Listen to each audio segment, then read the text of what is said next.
Paul, what do you think happens when we die, if anything? Well, for me, it's a little bit of a tricky topic just because my entire life I've been raised pretty much Roman Catholic, Christian. Went to Catholic high school, grammar school, the whole nine, and but I am very strong on the science side of things. But I think the way religion explains science, both don't have to necessarily counter. Yeah, they're not mutually exclusive. Exactly. Okay. So what I would say is, in science, I'm gonna take these off. What's a proven known fact is that energy is never just depleted. Like, it never just disappears. Yeah. It has to go somewhere. It's always transferred and constantly evolving. I think that's similar to what happens after life. Like the energy of our souls. Correct. Yeah. Goes somewhere. Right. Okay. So to put it simply, that's yeah. what I So would say. so do you think you would have consciousness still? I mean, is it just energy, or is it still a soul? Is it still you? I think it's still you. But I think your soul and the energy that keeps us alive right now are two different things. Yeah. Yeah. Oh, definitely. Yeah. So like our body, you can see the waves, the electrical waves in our brain and things like that. But you're saying it's different. So it would be like when it separates from our body. Right. And even if it goes somewhere else, that's still energy being transferred somewhere, right? Yeah. Sorry. So it sounds like. Would you now? Do you believe in God or Yes. power? I do. And God would God be a have personality, or be more like that energy? I think that's the trouble I have with religion. I think religion personifies God a little bit too much.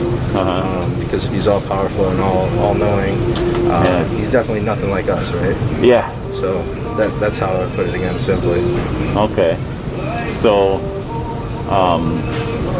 when you say it personifies God, you're saying it makes God to be more like a human? Yeah. No line, no wait. And, self-checkout located right next but to if the we're just pharmacy. energy, No would God line, also no then just wait. be energy, At the or would self-checkout God have located more right of next to the pharmacy. So that's what I mean. Thank you.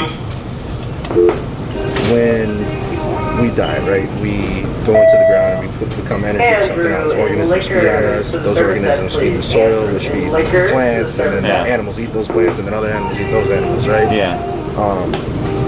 So the way I would explain it is that God is that continuous energy that's constantly transforming, evolving, collecting data, being transferred. Okay. So it's a little, so it would be more like a force of nature. Impersonal force. Yes. Okay. Kind of like the Force on Star Wars, maybe, or similar, yeah. or a lot of times I like to compare it to in the what's that movie?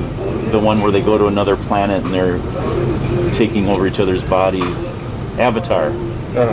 And in the end of it, there's this tree of life, and they all join this tree of life. Is that kind of like, it's kind of like this collective energy? So I think if God's infinitely powerful, any and everything that's in the universe, which is also infinite, is a part of God. That's the way I see it. So I don't know, like, did you go to De La Salle or Mount Carmel? Okay, so you probably had the world religions class. Correct, so that's you would know that's a very Eastern way of looking. It's called pantheism, which means God in everything, Right. So like Hinduism and maybe Buddhism, I don't know if they really believe in God, but there's, like everything is, so it doesn't have this belief that there's a creation or a creator and a creation. The creator is the creation and vice versa. So do you feel like you've kind of gone away from your Christian or Catholic upbringing? I think I definitely have. On purpose, or? No, definitely not on purpose. I think at heart I'm just a skeptic, so I was constantly questioning things. And this is just the conclusion I came to that made sense in my head. Yeah, and so it's not necessarily like a particular set belief system that someone else has kind of come up with. Absolutely. It's more like using your, say, common sense and logic kind of thing? Okay. Yeah, definitely building off of other people's ideas, but coming to my own conclusion about things. Yeah. So let me ask you this, Paul. Is there anything about Catholicism or Christianity that has caused you to say, you know what, I just reject. It sounds like there is, but I'm just wondering if there's anything big, like a major thing. I mean, the big thing for me is just how personable the Bible is, right? And like how, like the parts that you can definitely tell were man-made stories, you know what I mean? And definitely have a good message or meaning behind them, but even if they are true, just the fact that it's man's perception of what happened. Yeah. Rather than, so I'm not Catholic, just to let you know. I'm Christian. Go to I mean, not saying Catholic is not Christian, but more Protestant, I guess. Okay. You're familiar with Catholic Protestant. So like we really, I guess the main difference I see is that Protestants, like have historically taken the Bible more seriously, as far as like we don't go with church teachings necessarily. We might listen to them, but we say, oh, does that jive with what the Bible says, right?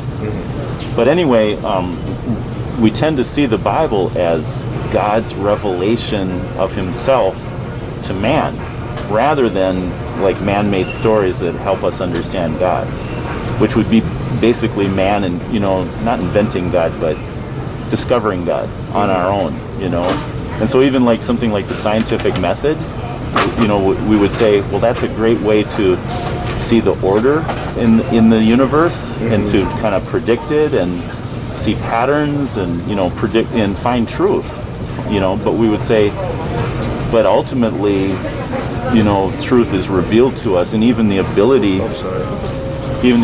to find truth would come from God, So I guess I just want to say that there's a different way of looking at the Bible, and that is that God, over time and through historical acts in the lives of people, very flawed people, I might say, reveals himself. And really, like, for example, love, God is love. Well, how do we know God is love? Well, it's expressed through relationships. You can't really know love unless there's someone to sacrifice for, And so God reveals himself as, as this relatable being that in the very beginning, Adam and Eve were talking with in the garden. And then they sin and they rebel against him, and now they're hiding, and he goes and actually seeks them out physically and provides clothes for them, And so there's like physical acts and physical things that happen in history that gradually we come to know God more and more as we read the Bible. And so it's not us saying, oh, I like this story, I think God is like that. It's more like God is saying, hey, here's a bit of who I am in each of those stories as we read it. So I just want to encourage you with that, or challenge you with that, to maybe check out the Bible again with that perspective, that it's a revelation of God, So fair enough? Fair enough.